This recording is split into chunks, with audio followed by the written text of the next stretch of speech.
بسم اللہ الرحمن الرحیم۔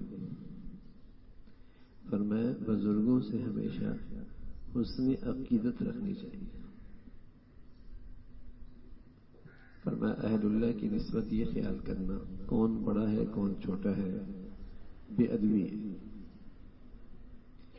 خدا کو معلوم ہے اس کے نزدیک کون زیادہ مقبول ہے۔ سب سے حسن عقیدت رکھنی چاہیے۔ فرمایا جو کام اللہ کے لیے کیا جاتا ہے بلا قصد بھی، اس کی تعالیٰ کے یہاں شہرت اللہ فرما دیتے ہیں۔ آدمی شہرت کی تک و دو نہ کرے، اخلاص اور خلوص یہ خود ہے باعث ہے شہرت کا، اور خود بہت اللہ رب العزت اس کی شہرت فرما دیتے ہیں، بشرط یہ کہ وہ اخلاص کے ساتھ وہ کام ہو۔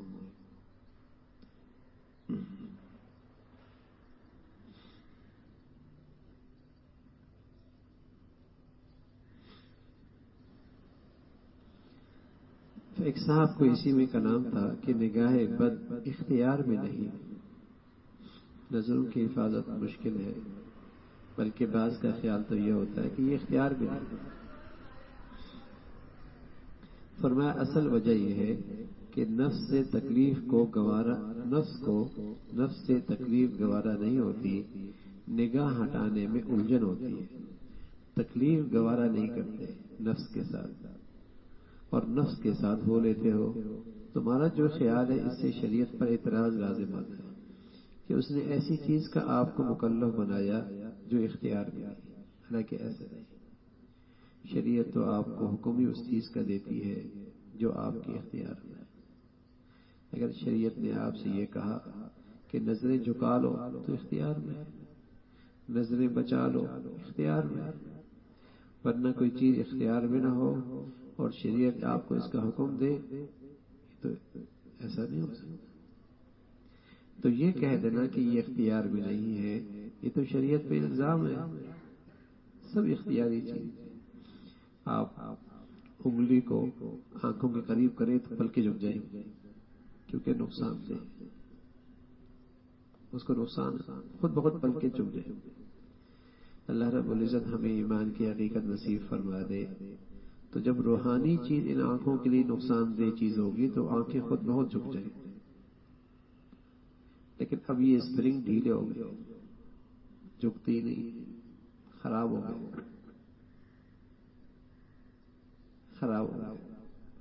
ورنہ اللہ رب العزت کسی کو رمضان کی تازگی نصیب فرما دے تو رمضان کے فوراً بعد نظریں کچھ جھکنے لگتی، کوئی اچھا دینی ماحول مل جائے کچھ عرصے تک تو آدمی کی نظریں جھکنے لگتی، آہستہ آہستہ ہو اسپرنگ خراب ہو جاتی، پھر نظر ہٹانا ہی مشکل ہو جاتا ہے۔ اب بڑے میاں ہیں نظریں نہیں ہٹ رہی، جوان ہے نظریں، اس لیے کہ اس کی آنکھیں تو خراب ہو گئی، آنکھیں تو خراب ہو گئی۔ تو بد نگاہی کی نحوست یہ ہے کہ عبادات کی حلاوت نہیں رہتی۔ بد نگاہی کی نحوست یہ ہے کہ عبادات کی حلاوت نہیں رہتی۔ عبادات کا بھی اپنا ایک نور ہے، ایک مزہ ہے، لیکن جب آدمی کی آنکھوں میں احتیاط نہیں رہتی، بد نگاہی سے حفاظت نہیں کرتا، تو اسے عبادت میں حلاوت نہیں رہتی۔ بس ایک جسے کہنا کہ ایک معمول کا عمل ہوتا ہے، یا یوں کہیے کہ ڈھانچہ سا ہوتا ہے، اس کے اندر وہ روح عبادت کی نہیں رہتی۔ اور کسی کو اللہ رب العزت نگاہوں کی حفاظت نصیب فرما دے اور زبان کی حفاظت نصیب فرما دے، کچھ عرصے تک وہ محسوس احتیاط کر لے تو وہ محسوس کرے گا کہ سجدوں کے مزے آنے لگے، تلاوت کا مزہ آنے لگتا ہے، اللہ تعالیٰ سے مانگنے میں مزہ آتا ہے، عبادات میں مزہ آنے لگتا ہے۔ تو آج بد نگاہی بہت ہے نا، آنکھوں کو کوئی پناہ ہی نہیں، جو بھی دیکھے تو وہاں بد نظری ہے، اس کی نحوست ہے۔ اس کی نحوست ہے کہ عبادت کا مزہ ختم ہو گیا، حلاوت ختم ہو گئی۔ آدمی قورمہ کھائے تو ذائقہ محسوس کرے، بریانی کھائے ذائقہ محسوس کرے، دودھ کھائے ذائقہ محسوس کرے، عبادت کرے کوئی ذائقہ محسوس نہ کرے۔ حضور علیہ الصلوۃ والسلام فرمایا کرتے ذاق طعم الایمان، ایمان کا بھی ذائقہ ہوتا ہے، ایمان کا بھی ذائقہ ہوتا ہے۔ لیکن جب آدمی کو سخت پیلیا ہو یا سخت بخار ہو تو اس کی زبان پہ کوئی ذائقہ باقی نہیں رہتا، کچھ بھی کھاتا ہے ذائقہ ہی نہیں، ایسا لگتا ہے ہر چیز کڑوی ہو گئی۔ ایسا نہیں کہ اس چیز میں ذائقہ نہیں ہے، لیکن چونکہ یہ بیمار ہے اس لیے اسے ذائقہ محسوس نہیں ہوتا۔ یہ بیمار ہے، چیز میں تو ذائقہ ہے لیکن چونکہ یہ بیمار ہے اس لیے اس کو ذائقہ محسوس نہیں ہوتا۔ اس لیے عبادات میں تو ذائقہ ہے لیکن چونکہ یہ روحانی طور پہ بیمار ہے، ایمان کے لحاظ سے بیمار ہے، اس لیے اس کو ذائقہ محسوس نہیں، ذائقہ تو ہے۔ فرمایا ایک صاحب نے کہا کہ نگاہ بد اختیار میں نہیں، فرمایا اصل وجہ یہ ہے کہ نفس سے تکلیف گوارا نہیں ہوتی، نگاہ ہٹانے میں الجھن ہوتی ہے، تکلیف گوارا نہیں کرتے، نفس کے ساتھ ہو لیتے ہو۔ تمہارا جو خیال ہے اس سے شریعت پر اعتراض لازم آتا ہے کہ اس نے ایسی چیز کا مکلف کیا ہے جو اختیار میں نہیں۔ اور یہ بھی فرمایا اگر عورت کی چھاتی پر سوار ہو اور زنا کا مرتکب ہونے والا ہو اس وقت بھی ہٹنا اختیار میں ہے، گو مشقت چاہے نفس جتنی ہو، کیونکہ اس وقت بھی شریعت اس کو یہی حکم کرتی ہے کہ اس سے باز آ، یعنی گناہ کے اتنے قریب ہو گیا، ہاں لیکن چونکہ شریعت نے کہا ہے کہ ہٹ جاؤ تو اختیار میں تبھی تو کہا ہے۔ آدمی گناہ کے کتنے قریب کیوں نہ ہو جائے، گناہ سے بچنا پھر بھی اختیار میں۔ آدمی کتنے ہی گناہ کے ماحول میں رہتا ہو لیکن چونکہ اختیار میں ہے اس لیے شریعت نے کہا کہ بچ جاؤ۔ اب یہ کہہ دینا بھائی کیا کر سکتے ہیں، یہ تو گناہ ہوتی ہے نا، اس سے تو بچ نہیں سکتے۔ اصل کیا ہے، اصل یہ کہ یہ نفس پہ بوجھ نہیں ڈالنا چاہتا اور نفس کو تکلیف برداشت نہیں، تو اس وجہ سے ہماری زندگی میں بہت سارے گناہ معمول بن چکے۔ یہ خیال پیدا کر دیا بھائی یہ تو ہوتے ہی ہے نا، اس سے کیسے بچ سکتے، اس زمانے میں اس سے کیسے بچ سکتے، یہ اس ماحول میں کیسے بچ سکتے، یعنی کوئی بات نہیں، بچی اس ماحول میں پڑھتی ہے تو کوئی بات نہیں، بچہ اس ماحول میں پڑھتا تو کیا بات ہے، پڑھانا تو ہے نا بھائی، کیا کہتے ہیں پڑھانا تو ہے نا، اب کیا کریں، کیا کہتے ہیں پڑھانا تو ہے ہی ہے نا بھائی، کیا کریں پھر۔ تو اللہ میاں کو تو پتا تھا کہ ایسا زمانہ آئے گا تو آپ کو کہہ دیتے کہ میں ٹھیک کوئی بات نہیں، گناہ کی بات، اس میں کوئی گناہ نہیں۔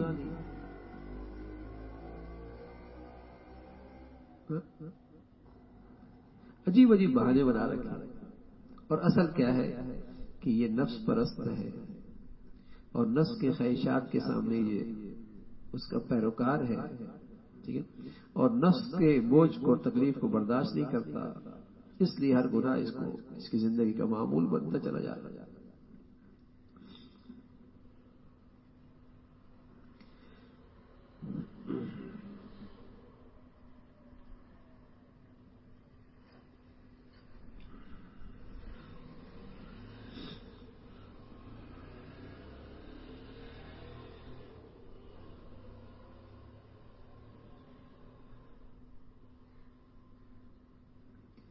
خواجہ صاحب قلم دوات اور کاغذات رکھ کر چلے گئے، پنکھے کی ہوا سے کاغذات اڑتے تھے، دوات ایسی جگہ رکھی تھی کہ اٹھنے سے ٹھوکر لگ کر فرش پر کسی قدر روشنائی گر گئی۔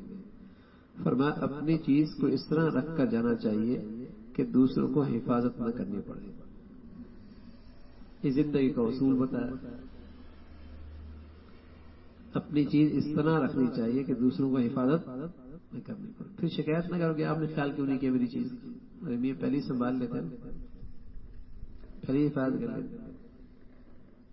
اور خاص طور پہ چھوٹے بچے ہوتے ہیں، چھوٹے بچوں کے سامنے اپنی قیمتی چیزیں نہیں رکھنی چاہیے۔ بچے جو ہے بس اوقات اپنی کسی کوتاہی کی وجہ سے انہوں نے 1 روپے لے لیا، کسی کی نظر نہیں پڑی، کل وہ 10 لے لے گا، پرسوں وہ 20 لے لے گا، اگلے دن وہ 100 لے لے گا، پھر وہ 1000 بھی اٹھا لے گا، پھر ضرورت پڑے تو موبائل بھی اٹھا لے گا۔ لیکن کمزوری بڑوں نے دکھائی، موقع ہی کیوں دیا، موقع ہی کیوں دیا؟ تو ماسی گھر میں آ رہی ہے، بچے گھر میں ہیں، سب کا آنا جانا ہے، تو اپنی چیزوں کی خود حفاظت کرنی چاہیے. ان کے تقوی پہ اعتماد نہیں کرنا چاہیے. اتنا کسی کا تقوی کا امتحان نہ لیے کرو. اپنی چیزوں کی حفاظت خود کرنی چاہیے. ٹھیک ہے نا؟ ہاں. اب اتنا ایمان نہیں ہوتا، بڑا مشکل ہے. تو خود اپنی چیزوں کی حفاظت کرنی چاہیے، اور اس خیال سے کہ یہ نہ خیال کرنے کہ وہ حفاظت کرے گا. تو اس سے کیا ہوگا کہ بہت ساری کمزوریوں سے ہم خود بھی محفوظ ہو جائیں گے، نقصان بھی نہیں ہوگا. نقصان بھی نہیں ہوگا.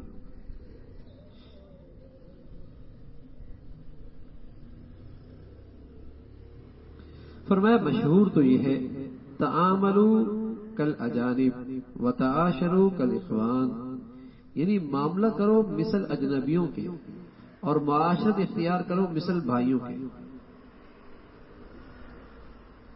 بڑی اہم بات کہ جب بات معاملے کی ہو نا، وہ بالکل صاف صاف لکھا ہوا ہو، گواہ موجود ہو، تحریر ہو، معاملہ صاف ہو. ایسی ہی نہ چھوڑ دیا. مثلا گھر دے دیا، اب وہ رہ رہا ہے، کئی مہینے گزر گئے، نہ کرائے کا پوچھ رہا ہے، نہ کرایہ دے رہا ہے، نہ کبھی. ارے میاں پہلے سے طے کر لیتے نا، پہلے سے طے کر لیتے. مکان، دکان، کاروبار، معاملہ صاف ہونا چاہیے.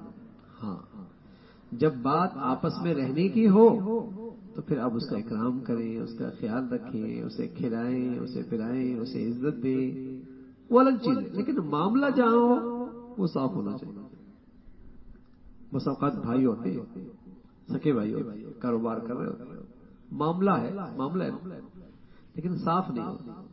جب بچے بڑے ہو جاتے ہیں اور بیویاں آ جاتی ہیں، خرچے بڑھ جاتے ہیں، اب اندر ہی اندر پریشان ہو رہے ہیں.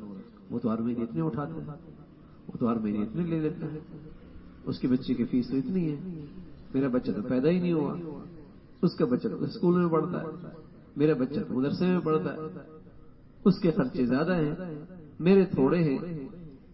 اندر ہی اندر نفرت پیدا. اور اگر معاملہ صاف ہو کہ بھئی تم نے ہر سال کے آخر میں اتنا اٹھانا ہے، میں نے بھی اتنا اٹھانا ہے، اب تم جاؤ اس میں مری جاؤ، امریکہ جاؤ، یورپ جاؤ، حج کرنے جاؤ، عمرہ کرنے جاؤ، معاملہ صاف ہے نا. اب تم 10 جوڑے لو، 1 جوڑے لو، معاملہ طے ہے کہ اتنا ہر مہینے ہر ایک کو مل جائے گا، یا سال کے آخر میں ہر ایک کو اتنا مل جائے گا. بس اب اپنے بچے کو اس اسکول میں پڑھا، اس اسکول میں پڑھا، اسی میں سے پورا کرنا. لیکن معاملہ ہم نہیں، کیا کہتے ہیں اپنوں میں، کیا اپنے تو ہیں، اور پھر یہی اپنے پھر دشمن بن جاتے ہیں. یہی اپنے پھر دشمن بن جاتے ہیں. تو شریعت کی رہنمائی ہے کہ معاملہ کرو اجنبیوں کی طرح. جیسے اجنبی آدمی کے ساتھ معاملہ صاف رکھتے ہو نا، بالکل واضح تحریر، معاملات، شرائط، چیزیں بالکل واضح ہو، کبھی الجھن نہ ہو. بس اوقات معاملہ اتنا الجھ جاتا ہے پھر ڈور ہی نہیں ملتی کہ اب اس کو سلجھائیں کیسے. کیوں؟ ابتدا میں معاملہ صاف نہیں کیا. ابتدا میں معاملہ صاف نہیں. بہت سارے گھروں میں، خاندانوں میں جھگڑنے کی وجہ یہ معاملہ صاف نہ ہونا.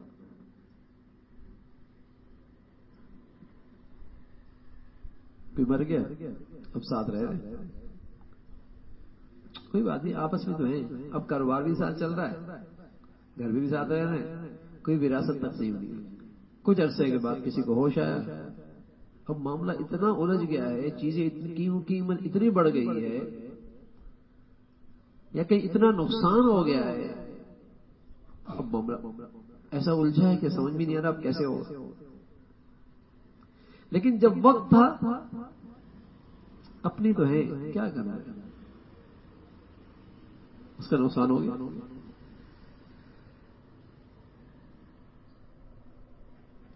تو معاملہ جب کرو تو اجنبیوں کے طرف، ہر ایک کی ملکیت واضح ہو، معاملے میں ہر ایک کی حیثیت واضح ہو. معاملے میں ہر ایک کی ذمہ داری واضح ہو، ملکیت واضح ہو، حصہ واضح ہو، اس کی ذمہ داری واضح ہو، معاملہ کر رہے ہو نا بھائی، بعد میں پھر اس کا نقصان ہوتا ہے۔ تو فرمایا کہ معاملہ کرو مثل اجنبیوں کے اور رہو بھائیوں کی طرح، لیکن چونکہ آج کل مشکل ہے کہ اخوان کے ساتھ معاملہ تو ہو مگر ہوا اجانب کا ساتھ، اس لیے میں نے ترمیم کر دی، تعاملوا مال اجانب وتعاشروا مال اخوان، یعنی معاملہ کرو اجنبیوں کے ساتھ، معاشرت کرو بھائیوں کے ساتھ، یعنی اخوان کے ساتھ معاملہ بھی نہ کرو۔ اکثر دیکھا ہے کہ اپنوں کے ساتھ معاملہ کرنے میں خرابی ہوتی ہے اور نقصان بھی اٹھانا پڑتا ہے، یعنی اس کا مطلب یہ کہ لین دین اپنوں میں بس اوقات کیا ہوتا ہے، خرابی زیادہ ہوتی ہے، ٹھیک ہے نا، لیکن جب بھی کرے تو بالکل واضح اور اس کے معاملات کو صاف رکھے تاکہ بعد میں کسی کے دل میں خرابی نہ پیدا ہو، کسی کے دل میں خرابی نہ پیدا ہو۔ اصل میں عجیب سا معاملہ ہے نا، پہلے بہن بھائیوں میں رشتے ہوتے تھے، محبتیں بڑھ جایا کرتے تھے، اب کیا ہوتا ہے، محبتیں خراب ہو جاتی ہیں۔ دوستوں میں رشتے ہوتے تھے، دوستی بڑھ جاتی، اب کیا ہوتا ہے، دوستی خراب ہو جاتی۔ 20 سال تک کاروبار ذات کرتا ہے، جہاں رشتے ہو گئے تعلقات خراب ہو گئے۔ پہلے ایسا نہیں ہوتا، پہلے رشتوں سے محبتیں بڑھتی تھی، تعلقات اور اچھے ہوتے تھے، اس لیے اللہ کے نبی صلی اللہ علیہ وسلم نے رشتے کیے تھے تاکہ سب سے تعلقات اچھے ہو جائیں گے، قریب ہو جائیں گے، بات سن لیں گے میری۔ تو پہلے رشتوں سے لوگ قریب آ جائیں گے، رشتے جڑ جائیں گے، خاندان اکٹھے ہو جائیں گے۔ اب کیا کہتے ہیں، خاندان میں نہ کرنا بھائی، خاندان میں نہ کرنا، کیا مطلب پتہ ہے نا، خراب ہو جائے گا اور معاملہ خراب ہو جائے گا۔ حالانکہ ہمارا دین جو ہے وہ خاندانی نظام کو پسند کرتا ہے کہ مسلمانوں میں خاندانی ہو، گھرانہ، گھر کی زندگی ہو، خاندان کی زندگی ہو، آپس میں ملنا جلنا ہو، رشتوں کے حقوق ہو، ہمارے ہاں یہ دین ہے۔ تو مغربی زندگی ہے نا، کچھ پتہ ہی دوسرا کہ کس کی اولاد ہے، کس کی بیٹی ہے، کس کا بیٹا ہے، سب ایسی ہوگی ہوئی،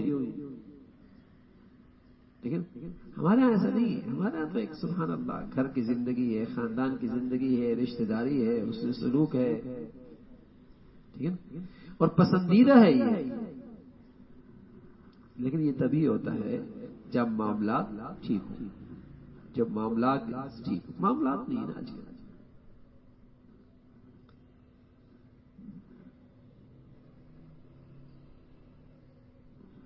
فرمایا آج کل متعارف اخلاق یہ ہے کہ خواہ دل میں قدورت ہو لیکن ظاہر میں خوش اخلاقی کے ساتھ پیش آئے۔ آج لوگ اخلاق اس کو سمجھتے ہیں، تحفہ دے دیا، ٹھیک ہے، تحفہ دے دیا، ہدیہ دے دیا، کچھ نہیں گھر پہ لے گئے، ٹھیک ہے، ہم سمجھتے ہیں بڑا اخلاق۔ اخلاق اس کا نام نہیں، اخلاق تو دل کی صفائی کا نام ہے، دل کی صفائی کا نام۔ کل ایک ساتھی آیا کہنے لگا ٹھیک ہے میں جاتا ہوں، اپنی بات کہہ رہی تو میں جا کے ان کی سن لوں گا اور کچھ کہوں گا نہیں۔ میں نے کہا یہ تو کافی نہیں ہے، کچھ سن لوں گا اور کچھ کہوں گا نہیں، اصل تو یہ ہے کہ اپنا دل صاف کر کے جاؤ، اللہ کے لیے معاف کر دو، اللہ کے لیے درگزر کر دو، ہاں اللہ کے لیے معاف کر دو، اللہ کے لیے دل صاف کر دو، اصل تو یہ ہے، اخلاق تو اس کا نام، اس کا پھر اثر ظاہر پر بھی ہوگا، تعلقات پر بھی ہوگا، معاشرت پر بھی ہوگا، لیکن دل صاف۔ فرمایا آج کل متعارف اخلاق یہ ہے کہ خواہ دل میں قدورت ہو لیکن ظاہر میں خوش اخلاقی کے ساتھ پیش آئے، لیکن مجھے یہ نہیں آتا کہ دل میں کچھ ہو اور زبان پر کچھ ہو، مجھے یہ نہیں آتا، ٹھیک ہے نا، کہ دل اور زبان ایک ساتھ، اچھا انسان ہے، ساتھ رہتا ہے، اٹھتا بیٹھتا ہے، دل میں بھی بات آ جاتی ہے، لیکن کوشش کرے نا بھائی، اس لیے کہ دل خراب ہوگا تو اپنا ہی نقصان ہوگا، اپنا ہی دین خراب ہوگا، کیا ہوگا نقصان، کس کا ہوگا، اس کا تو نہیں ہوگا جیسے دل خراب ہے، اپنا ہی نقصان ہوگا۔ اس لیے اندر ہی اندر اپنے اللہ سے معافی تلافی اپنے لیے بھی کر لے اور اس کو بھی دل و جان سے معاف کر، پھر کیا ہوگا؟ آپ کا دل روشن ہو جائے گا، آپ کو نیکیوں کا نور ملے گا، آپ کے اندر ہی اندر مزہ آئے گا۔ ہے مشکل کام، لیکن دینداری اسی کا نام ہے کہ جیسے آپ ظاہر ہیں ایسے آپ اندر سے باطن، دل سے صاف کریں، دل سے، اور اس امید سے رکھیں کہ اللہ رب العزت اس معافی کی برکت سے مجھے بھی جلدی معاف فرما دے گا۔ میں اللہ کے بندوں کو معاف کروں گا تو اللہ تعالیٰ مجھے جلدی معاف کر دے گا۔ دل صاف رکھیں۔ فرمایا ہم سے تو ایسا نہیں ہوتا بھائی کہ دل صاف، اس لیے میں یہ کر لیتا ہوں کہ کچھ ناگواری ہوتی ہے کہہ سن کر دل صاف کر لیتا ہوں۔ کچھ ناگواری ہوتی ہے، انسان ہے، اٹھتا بیٹھتا ہے، کھاتا پیتا ہے، گھر میں رہتا ہے، برتن اکٹھے ہوتے ہیں تو آواز آتی ہے، ہوتا ہی، اور ہر گھر میں ہوتا ہے، بڑے سے بڑے بزرگ کے اندر بھی ہوتا ہے، برتن صاف اکٹھے ہوتے تو آواز تو آتی ہے، ہر گھر میں ہوتی ہے۔ ایک دن اللہ کے نبی صلی اللہ علیہ وسلم کئی دن تک چبوترے پہ رہ گئے، بیویوں سے الگ ہو گئے۔ حضرت عمر آئے رضی اللہ عنہ، یا رسول اللہ آپ نے چھوڑ دیا، حالانکہ بیٹی بھی ان کے پاس، حفصہ کی بیٹی بھی ان کے پاس، آپ نے چھوڑ دیا، طلاق دے دی۔ پھر آپ نے ایسی باتیں کی نا حضرت عمر، یا رسول اللہ ہم مکہ میں تھے نا تو مجالے کوئی بولتی، لیکن جب سے مدینے میں آئی تو شیر ہو گئی، ایسی باتیں کی تو حضور ہنسنے لگے، آپ کو ہنسا دیا، ٹھیک ہے نا؟ تو بڑے سے بڑے گھر کے اندر بھی یہ ہو سکتا ہے، لیکن نیکی کی نیک آدمی وہ ہوتا ہے بھائی کہ جلدی سے دل صاف کر، جلدی سے دل صاف کر، معافی تلافی کر، ٹھیک ہے نا؟ معافی تلافی کر، ناگواری ہر جگہ ہوتی ہے، لیکن دینداری کس کا نام ہے؟ دل صاف رکھے، دل صاف، اور اس خیال سے صاف رکھے کبھی مر گیا تو، کبھی مر گیا تو، اس دل کی سیاہی کے ساتھ چلا گیا اور مر گیا تو کیا حال ہوگا؟ گھاٹا کس کا ہے؟ نقصان کس کا ہے؟ اور اگر دل صاف کر لے تو کمائی کس کی ہوتی؟ میری ہوتی۔ تو ہر وقت دل صاف رکھنا، یقین جانے یہ بڑی بزرگی ہے۔ فرمایا کچھ ناگواری ہوتی ہے کہیں سن کر دل صاف کر لیتا ہوں، اچھا ہے صاف کر لینا چاہیے دل کو، تاکہ پھر وہی محبت پیدا ہو جائے۔ اگر کرتا میلا ہو جائے تو ایک تو یہ صورت ہے کہ اجلا کرتا اوپر سے پہن لیے جائے اور اندر وہ سڑتا رہے، ایک صورت یہ ہے کرتا اگر میلا ہو جاتا کہ جائے اس کو تو رہنے دے، اوپر ایک اور کرتا پہن لے اور اندر ہی اندر گندا ہوتا رہے، ٹھیک ہے نا؟ اور ایک یہ کہ دھوبی کی یہاں بھیج دے اور اسے پیٹ کوٹ کر پھر صاف کر دے، پھر دیکھ لیجئے کون سی صورت اچھی ہے، پہلی والی یا دوسری والی؟ ظاہر ہے دوسری والی اچھی ہے، تو ذرا تکلیف تو ہوگی صاف کرنے میں اندر دل، لیکن راستہ یہی ہے، یہ کوئی راستہ نہیں کہ اس کو تو اندر گندا ہی رہنے دو اور اوپر خول چھڑا دو مسکراہٹ کا، ٹھیک ہے نا، اور ظاہری اخلاق کا۔ یہ تو ایسا ہی جیسے ایک کرتا اندر گندا ہے اوپر کرتا اور پہن لیا صاف ستھرا، ٹھیک ہے؟ تو اصل کیا ہے، اس کو کوٹ پیٹ کر اسے صاف کرو، تکلیف تو ہوگی، صاف کرنا، معاف کر دینا، درگزر کر دینا، ٹھیک ہے نا، لیکن راستہ یہی ہے۔ اللہ کے لیے ایسا کر لے گا تو انشاءاللہ بڑا نور ملے، بڑا نور ملے، بڑا نور ملے۔ تو اللہ تعالی ہمیں ظاہر کا بھی دین نصیب فرما دے بھائی، باطن کا بھی دین نصیب فرما دے۔ ہاں ظاہر بھی ہمارا گناہوں کی گندگیوں سے پاک ہو اور ہمارا دل اور ہمارا باطن بھی گناہوں کی گندگیوں سے پاک ہو، یہ اصل دینداری ہے۔ اس لیے کہ ہمارا دین کا تعلق ظاہر سے بھی ہے، باطن سے بھی ہے۔ ہمارے دین کا تعلق ظاہر سے بھی ہے، باطن، کچھ ظاہری فرائض ہیں اور کچھ باطنی فرائض۔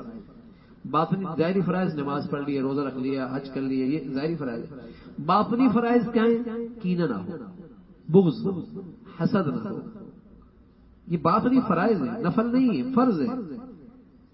تکبر سے بچے، عجب سے بچے، ریاکاری کے جذبے سے بچے، یہ باطنی فرائض ہیں۔ ان حرام چیزوں سے بچنا ایسا فرض ہے جیسے بلی کے گوشت سے بچنا فرض ہے، جیسے کتا کھانے سے بچنا سے ضروری ہے، جیسے حرام چیزوں سے بچنا ضروری ہے، ایسی ان اندر کی گندگیوں سے بچنا فرض ہے۔ اب ظاہری چیز تو بڑا اہتمام کرتے، کوئی آدمی آپ کو بلی کھلا دے ناراض ہو جائیں گے آپ، حرام کھلا رہا ہے، کتنا ناراض ہوگا۔ لیکن اندر ہی یہ کینہ بغض رکھا ہوا، یہ تو حرام ہے، یہ تو روز کر رہا ہے۔ ظاہر کا دین تو سمجھ میں آتا ہے کچھ نہ کچھ، لیکن باطن کا دین سمجھ میں نہیں آتا، کیونکہ ظاہر کے کچھ تذکری بھی ہو جاتے ہیں، کچھ رواج بھی ہے، باطن کا رواج نہیں کہ باطن بھی ایسا ہی صاف۔ اللہ تعالی ہمیں باطنی دینداری بھی نصیب فرمائے، ظاہری دینداری بھی نصیب فرمائے۔ اللهم لك الحمد كله ولك الشكر كله، اللهم لك الحمد كله ولك الشكر كله، اللهم أعنا على ذكرك وشكرك وحسن عبادتك، اللهم أعنا على ذكرك وشكرك وحسن عبادتك، اللهم إنا نسألك الهدى والتقى والعفاف والغنى۔ یا ارحم الراحمین، ہم سب کی ظاہری باطنی اصلاح فرما، ہم سب کو ظاہری باطنی خطاؤں سے گناہوں سے ہمیشہ محفوظ فرما۔ یا ارحم الراحمین، اپنا تعلق نصیب فرما، اپنی سچی محبت عطا فرما، جینا مرنا اپنی پسند کا فرما۔ اے اللہ، عبادت کا دین بھی نصیب فرما، اخلاق کا دین بھی نصیب فرما، ظاہر کا دین بھی نصیب فرما، باطن کا دین بھی نصیب فرما۔ ہماری کمیاں کمزوریاں اپنی رحمت سے معاف فرما، اپنے مقبول نیک بندوں میں ہم سب کو شامل فرما۔ اے اللہ، اپنے فضل سے ہر آنے والا دن پہلے دن سے ایمان صحت کے لحاظ سے عافیت کے لحاظ سے بڑھیا نصیب فرما۔ اے اللہ، بری زندگی سے بری موت سے محفوظ فرما، نعمتیں دینے کے بعد محرومی سے محفوظ فرما، عافیت والی، صحت والی، عزت والی، ایمان والی زندگی عطا فرما۔ ہمیشہ مولا کریم اپنے پیاروں کی نیکوں کی محبت صحبت نصیب فرما، ہر قسم کے فتنوں سے ہم سب کی حفاظت فرما۔ وصلی اللہ علی سیدنا محمد وعلی آلہ واصحابہ اجمعین۔